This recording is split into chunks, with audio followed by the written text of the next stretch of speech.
And if you don't understand, you cannot live a life of victory. Because you don't understand how faith works. Through faith, we understand that the worlds were framed, put together by the word.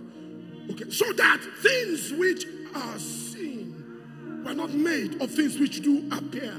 So the visible came out of the invisible. So how? So if you look at what you will see of Kasali in 5 years, they are not visible yet. But Kasali is framing his world. When you see 20 branches in 5 years, I'm framing my world through the words that comes out of my mouth. Why? That's how God led. That's how God created the worlds. What we do is we put things which are seen and try to make things that we want from what is seen. So he says, sir, until I get that money, I won't think of what to do with the money. No, begin to understand where God is taking you to. Speak it, you're getting it. Speak it, speak it. Thou art ensnared by the words of your mouth. Thou art ensnared by the words. So you see. In the beginning, how did God do it? Let me tell you how God did it. In the beginning, God created the heavens and the earth, and darkness was upon the face of the earth, and there was void. And God said, let there be light. You didn't hear me. God did not say, let there be no darkness. Let me tell you the difference. What we say, shh, let there be no darkness. That's not what God said. You see, we don't understand. God did not say, God did not say, I don't like darkness. God did not say, and darkness is bad. You know why? Because everything I've said now, Tolu, is what is seen. But what did God say? What is not seen? God called it out. Let there be. Not what is seen. Let there be no darkness. Let there be light. And there was light. Not let there be no. Or I don't like. And that's what we do. I don't like this man in Nigeria. I don't like I'm being broke. You talk too much on what you see. Faith is not sight. We walk by faith, not by sight. Is somebody hearing me? Are you hearing me? If you are, shout yes. We're so fixated on sights. What we see is what we say.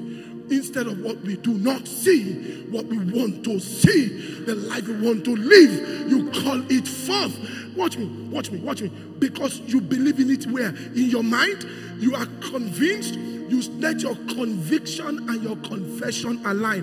What we do is we confess what we are not convinced about. And we're hoping it will come to pass. You don't believe it, I'm healed. And you want to start taking Panadol. But I don't hear that. No, if you believe you are healed, you won't even think of Panadol. Your confession and your convictions must align. So for me to get you live by faith, I have to work more on your convictions. Because they were fully persuaded. You have to be fully persuaded that he that has promised is able to perform. Romans chapter 4, he was fully persuaded. Abraham was fully 75 years old, no child. He was fully persuaded, fully convinced that he that has promised was also able to perform. Able. He's able. My God, he's able. My God, he's able. Fully persuaded. Faith needs to wake up on the inside of you. Faith needs to arise within you. Faith needs to come out and show forth.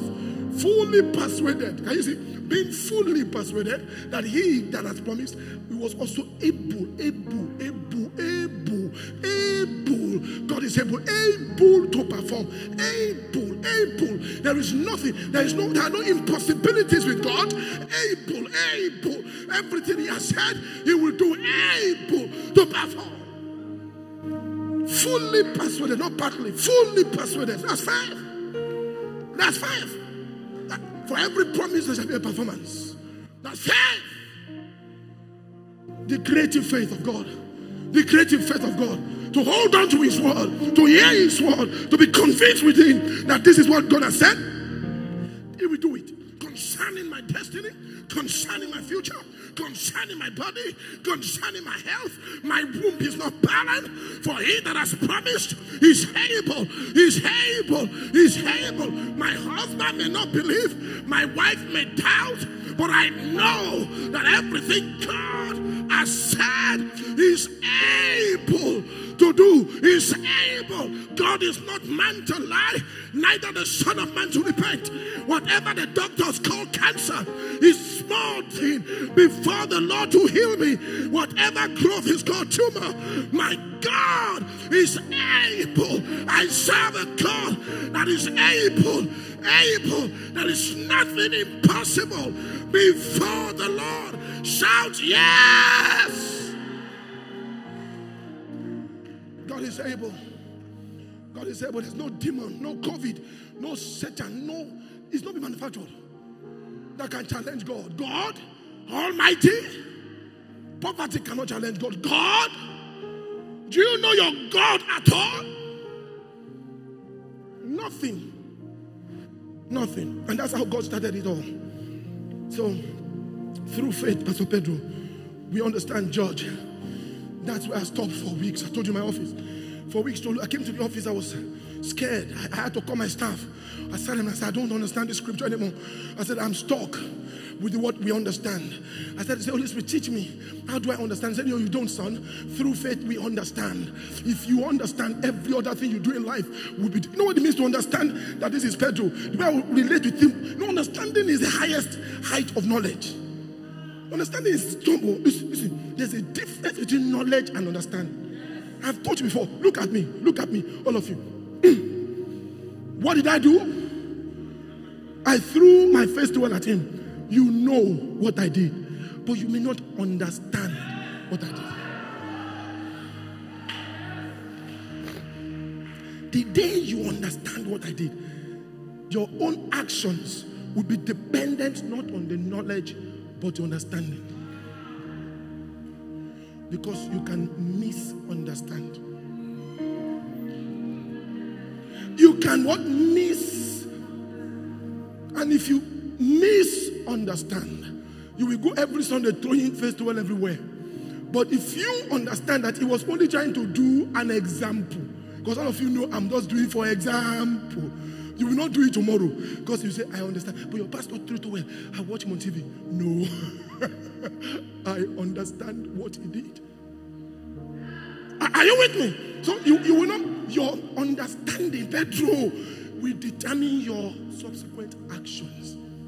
So if you understand that God, through faith, framed the world, so your subsequent actions will be in line with the way the creative leadership of God created. You start also creating your own like that.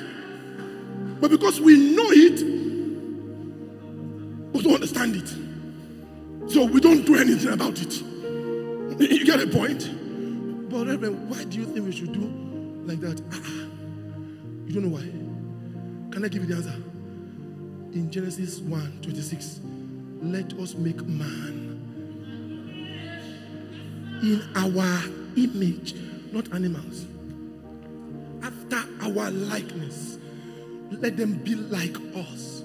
So you have to back up verse 1 to verse 25. Everything that happened before verse 26 is the image of God. Is what God wants you to do. You got it. Likeness, like us. I'm going to give you proof now, so that you can also create your walls. So what God did was God gave us raw materials. And I said, I've given you raw materials. Oh yeah, man, go and do likewise. And someday, one man woke up and said, I want to do likewise. Shh. He looked up and he saw birds. Right, brothers? And said, let us make airplanes If he made birds, I will make my own birds. Flying birds. God did not make airplanes, man did. So another man saw that God spoke and it thundered. And he said, God spoke, it thundered. Let us make microphones. So when a man speaks, it will thunder. We can amplify man's voice. So you see, the problem is this. Shh. Didn't say let us make Christians.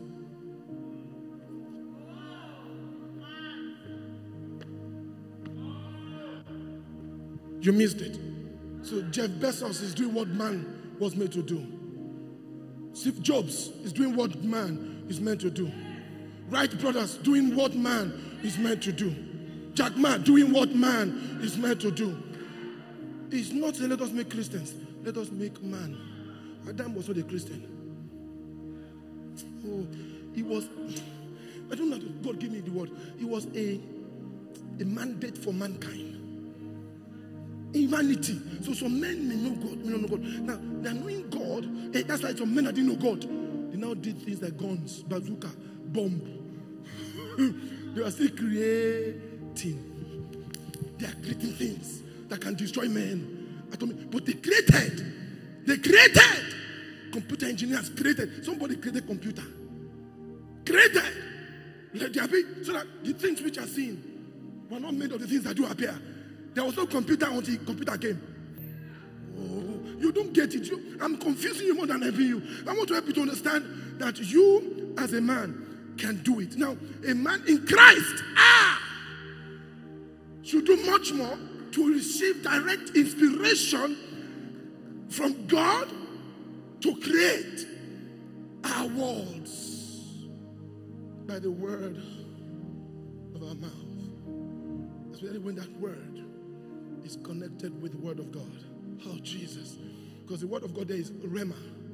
If Rhema, and how do you mean? When you hear what God has said concerning you, is that a word from the Lord? And you hear, yes, you pick that word. You run with that word. You create your worlds from that word that you heard called Rhema. Rhema is the utterance from heaven that you heard from God. You have, every man here can lead and can create their own world, your family world. You can speak to your son at age 2 months, 3 months, you lay hands and you begin to speak. I see you, Joshua Kasale.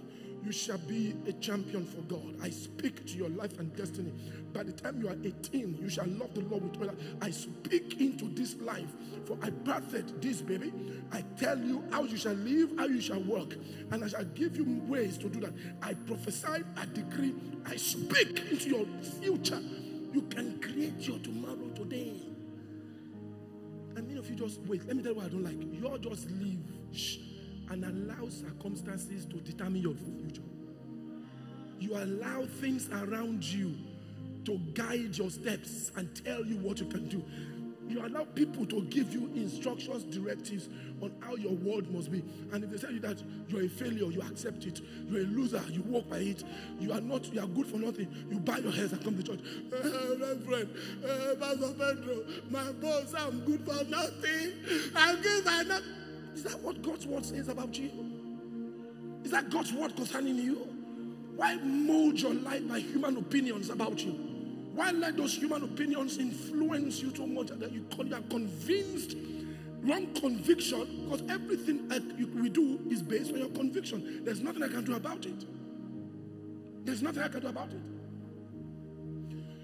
Oh, my time is almost over. I'm not even going to the points here. Somebody said to me, I read it somewhere in the book. He said, faith, you Christians pray for rain and you come without umbrellas. You don't have faith. How can you be praying for rain without umbrellas? I heard it somewhere. It was in Dallas. He said, the greatest manifestation of faith, that Christians, church, no longer live by faith. If you are believing God for rain, what do? Get umbrellas. To get more of these videos, just click on the subscribe button and the notification bell so that you can get notified once the video is uploaded. listen to me, folk, I'd like you to subscribe. Subscribe, and guess what? Subscribe again. Thank you very much. I'll see you later.